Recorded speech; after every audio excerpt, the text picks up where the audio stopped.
भारतीय संविधानाच्या 10व्या सूचीत ज्या तरतुदी आहेत त्या तरतुदींचा योग्यरित्या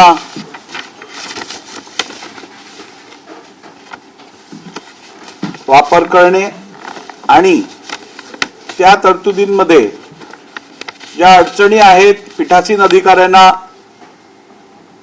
डिस्क्वालिफिकेशन ठरवताना त्या संदर्भात काम करण्यासाठी आणि योग्य त्या रेकमेंडेशन्स देण्यासाठी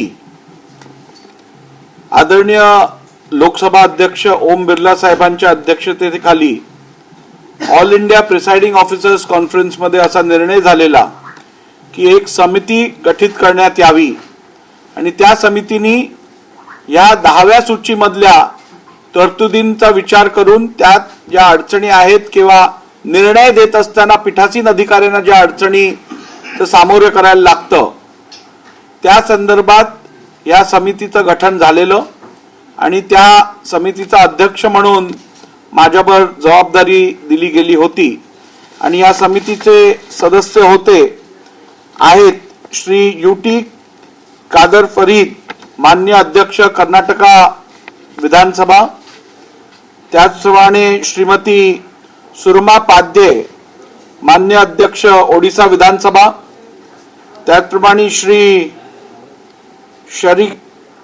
शरिगेन लॉन्गकुमेर माननीय अध्यक्ष नागालँड विधानसभा, अशी 4 सदस्यांची समिती ही गठीत झाली होती। त्या समितीची आज पहिली बैठक महाराष्ट्र विधान भवनात झालेली आहे। समितीने काही महत्त्वाचे निर्णय आणि चर्चा काल आणि आज झालेल्या बैठकीत घेतलेले आहेत। पुढली बैठक ही भुवनेश्वरला एप्रिल महिन्यात होणार आहे आणि पुढच्या 6 ते 8 महिन्यात एक अत्यंत कन्साइज रिपोर्ट 10th शेड्यूल 10व्या सूचीवरच्या प्रोव्हिजन्स तरतुदींच्या संदर्भात हा आम्ही सबमिट करू। तर आज इकडे 4 सदस्य उपस्थित होते, कालही 4 सदस्य उपस्थित होते आणि सगळ्यांनीच आपल्या अनुभवानुसार या चर्चेत सहभाग घेऊन अत्यंत महत्त्वपूर्ण अशा रेकमेंडेशन दिलेल्या आहेत आणि यापुढेही देतील। त्यामुळे या समितीचं काम आता सुरू झालेलं आहे आणि संविधानातल्या 10व्या सूची संदर्भात पीठासीन अधिकाऱ्यांना ज्या त्याच्यातल्या अनॉमलीज असतील किंवा त्यात जे अधिक चांगल्या तरतुदी आणण्यासंदर्भात जे रेकमेंडेशन्स करायच्या असतील त्या रेकमेंडेशन्स केल्या जातील।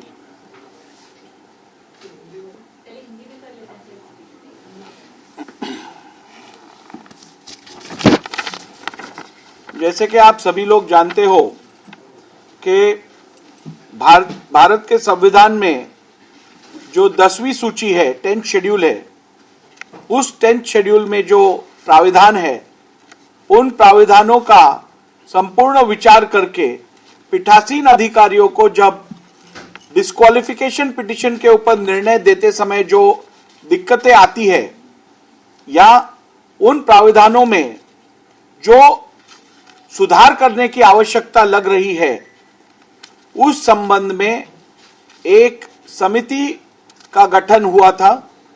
आदरणीय लोकसभा अध्यक्ष श्री ओम बिरला जी के अध्यक्षता में all India presiding officers conference में ये निर्णय लिया गया था कि ऐसे समिति का गठन हो और वह समिति जल्द से जल्द पूरे 10वीं सूची के ऊपर पूरा विचार विनिमय करके आवश्यक सुधार प्रस्तावित करे।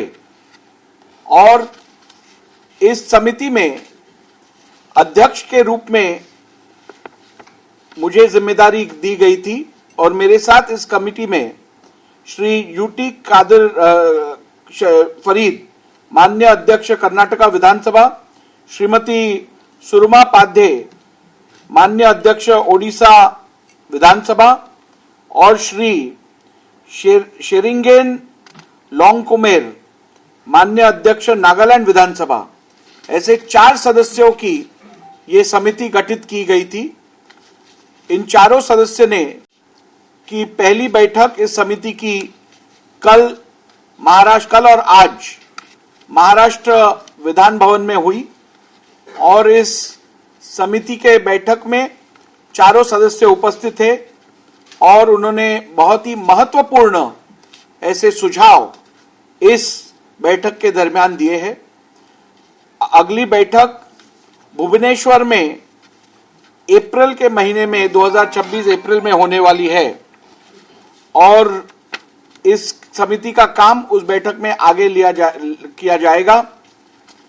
सभी सदस्यों ने महत्वपूर्ण जो सुझाव दिए हैं उनके ऊपर विचार विनिमय किया गया है और यह इस कमेटी का पूरा कार्य 6 से 8 महीने में पूरा करके एक विस्तृत रिपोर्ट हम लोकसभा अध्यक्ष जी को और लॉ एंड ज्युडिशरी डिपार्टमेंट को देंगे।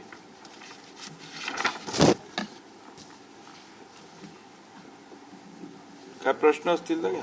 खास करून दोन्ही शिवसेना असू किंवा राष्ट्रवादी काँग्रेस आणि त्या संदर्भातला आपला निर्णय जो आहे तो महत्त्वपूर्ण मानला जात होता आणि यासाठीच जे सदस्य आपण राहुल सूचीच्या संदर्भात खूप काही त्यावेळी बोललं गेलं होतं, म्हणजे अगदी सुप्रीम कोर्टापर्यंत या बाबी गेल्या होत्या, त्यामुळेच हा बदल करणं गरजेचं आहे असं वाटतं किंवा काय? बघा, पार्लमेंटरी डेमोक्रेसी म्हणजे संसदीय लोकशाही ही एक इव्हॉल्विंग पद्धत आहे आणि या संदर्भातले पायंडे असतील, प्रथा परंपरा असतील, त्याच्या अनुसार पुढचे निर्णय घेतले जातात आणि खऱ्या अर्थाने 10वी सूचीतल्या तरतुदी ज्या आहेत त्या सुरुवातीला आपण बघितल्या तर एवढ्या अपेक्षित होत्या तेवढ्या मजबूत दिसून आल्या नव्हत्या, म्हणून वेळोवेळी यात सुधार केला गेला।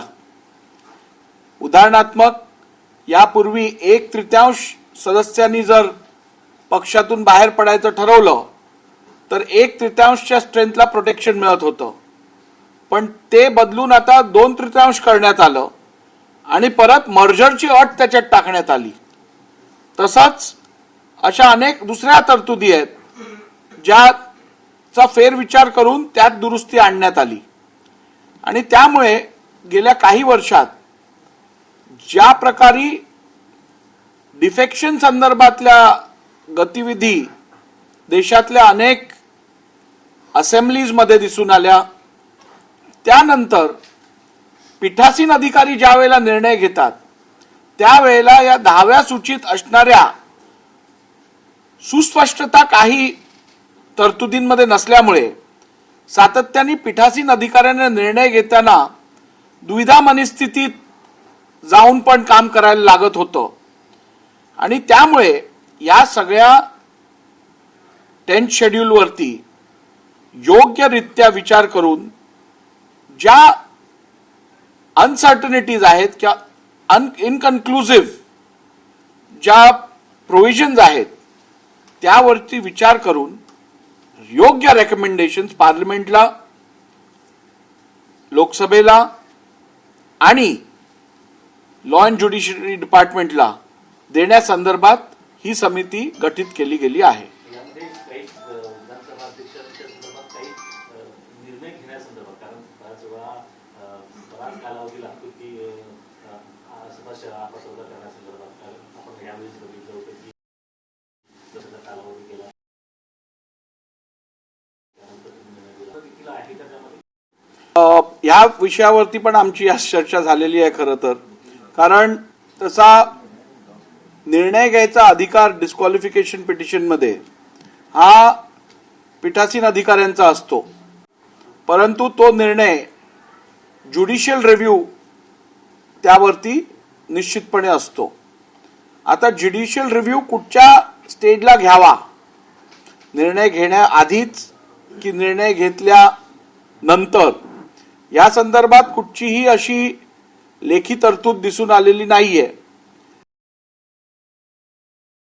आणि त्यात किती वेळात हा निर्णय घेण्यात यावा पीठासीन अधिकाऱ्यांनी याविषयी पण सुस्पष्टता 10व्या सूचीत नसल्यामुळे अनेक वेळा कोर्टाने ह्याच्यात हस्तक्षेप करत एक कालमर्यादा पीठासीन अधिकाऱ्यांना दिली आहे. पण ती कालमर्यादा योग्य आहे का, ते देणं योग्य आहे का, किंवा ती पुरेशी आहे का, याविषयी अनेक लोकांमध्ये किंवा अनेक स्थितींमध्ये वेगवेगळे विचार समोर आलेले आहेत. आणि म्हणून या कालमर्यादेसंदर्भात पण सुस्पष्टता जर का 10व्या सूचीत येऊ शकली तर मला वाटतं ह्याचा फायदा येणाऱ्या काळात हा कायदा अधिक बळकट करण्यासाठी होऊ शकेल. त्या संदर्भातही समितीने विचार केलेला आहे आणि योग्य रेकमेंडेशन हे योग्य वेळेला देण्यात येतील. कारण या 10व्या सूचीच्या संदर्भात नेहमीच विधिमंडळ आणि कायदेमंडळ यांच्या अधिकारांच्या वरून देखील संघर्ष होताना आपण यापूर्वी देखील पाहिलं गेलेलं आहे. त्यामुळे विधिमंडळाचं काम किंवा विधानसभा अध्यक्षाचं काम हे विधानसभा अध्यक्षांच्या जो निर्णय अंतिम आहे त्याच्यावरच राहील की परत ते कायदेमंडळामध्ये ह्याच्यामध्ये जाईल न्यायालयाच्या निर्णयापर्यंत जाईल. नाही, हे बघा, या समितीचं काम आहे योग्य ते रेकमेंडेशन देणं. त्यामुळे आम्ही दिलेल्या रेकमेंडेशनचा विचार होऊन बदल करायचा अधिकार शेवटी हा पार्लमेंटला आहे. पार्लमेंट आणि शासन याच्यावरती विचार करेल. तुमची आता तिन्ही विधानसभा अध्यक्षांची बैठक आता झालेली तुम्ही सांगितलं, त्याचं काय काय मुद्दे तुम्हाला तिघांना असे वाटलं की हे आपण बदल केले पाहिजे? सध्या या सगळ्या गोष्टींवरती आमचा विचार चालू आहे, आमचं प्रिपरेशन चालू आहे आणि त्यामुळे 6 महिन्यात हा रिपोर्ट टेबल होईल तर त्यात तुम्हाला सगळी सुस्पष्टता प्राप्त. येत्या काळामध्ये पक्षांचं बंदीसंदर्भात कठोर नियम किंवा कठोर हे होण्यासंदर्भात त्या दृष्टीनेच ही समिती गठीत केली गेली आहे की जास्तीत जास्त वॉटर टाईट असे प्राविधान या 10व्या सूचीत असावेत.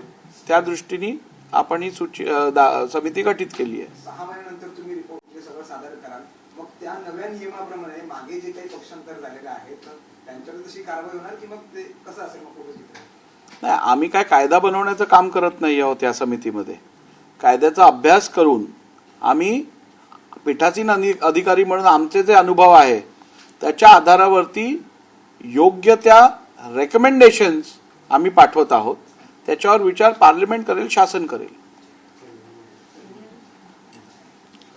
ठीक है. अभी हमने देखा कि सुमित्रा जी आज पहली बार अपनी कैबिनेट की बैठक में शामिल हो रही है.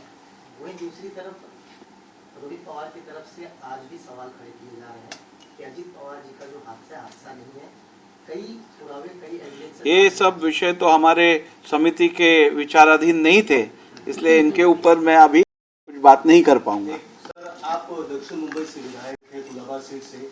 आपके चुनाव क्षेत्र में अब ये मांग उठने लगी कि टैक्स कंजेशन टैक्स को लेकर बात की जा रही है. आपके पार्टी के ही पार्षद ऐसी मांग कर रहे हैं. विपक्ष अब इस पे निशाना साध रहा है क्या? इसमें देखिए, कंजेशन केवल किसी एक पार्टी के कार्यकर्ताओं को ये तकलीफ होती नहीं, ये पूरे मुंबईकरों के लिए तकलीफ की बात है. मुंबई में जितना अच्छा पब्लिक ट्रांसपोर्ट है उतना अच्छा पब्लिक ट्रांसपोर्ट बहुत ही कम शहरों में दिखाई देता है. और पब्लिक ट्रांसपोर्ट को ज़्यादा से ज़्यादा प्रमोट करना और उसका उपयोग जनता ने करना ये अपेक्षित है. इसके फ़ायदे भी अनेक है. आज मुंबई की जो ज्योग्राफिकल परिस्थिति है उसे देखते हुए ट्रैफिक कंजेशन एक बहुत ही बड़ी समस्या है. इसके ऊपर अगर समय पर हमने इस समस्या का समाधान प्राप्त नहीं किया तो इसका परिणाम एनवायरनमेंट पे होने वाला है. इसका परिणाम हर एक मुंबईकर के डेली जीवन पे होने वाला है. तो इसीलिए जो बात रखी गई है वह एक बहुत ही महत्वपूर्ण विषय है. इस विषय को सुलझाने के लिए क्या करना चाहिए इसके ऊपर शासन पूरा निर्णय करेगी. असेंबली या लेजिस्लेचर हमारा जो है स्टेट लेजिस्लेचर वो भी उसके ऊपर निर्णय करेगा. हर एक व्यक्ति को आज़ादी है अपने विचार रखने की और अच्छे रिकमेंडेशन देने की. रिकमेंडेशन दिया यानी वो स्वीकार किया गया ऐसी बात नहीं है. उसके ऊपर अच्छा रिकमेंडेशन है, उसके ऊपर विचार करके सभी को सहूलियत होगी मुंबई का नुकसान नहीं होगा, इस प्रकार का निर्णय शासन करेगी. सर, आदित्य ठाकरे यांनी टीका केलेली आहे की आता सर्वाधिक भार हा सामान्य लोकांच्यावर आहे.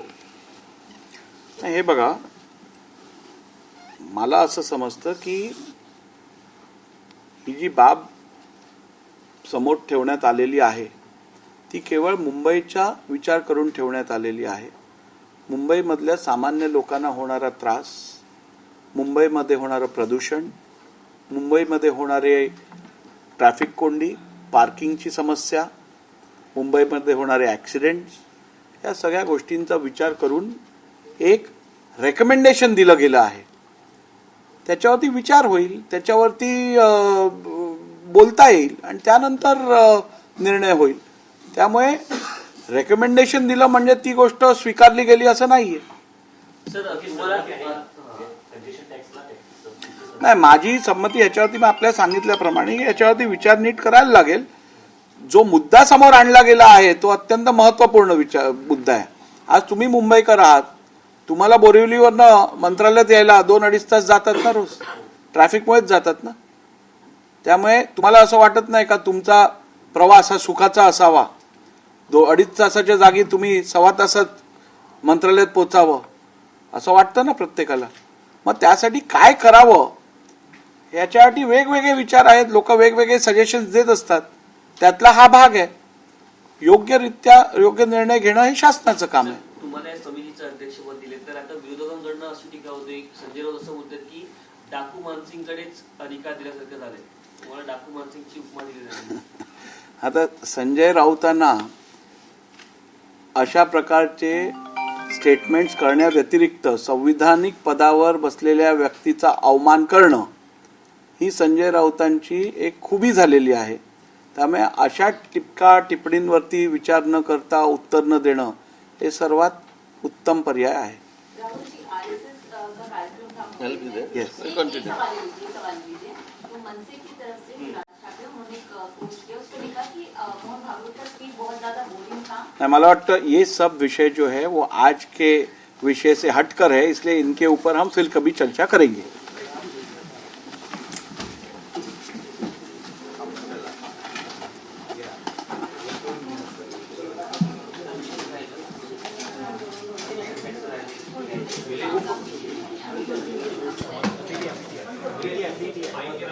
हाँ.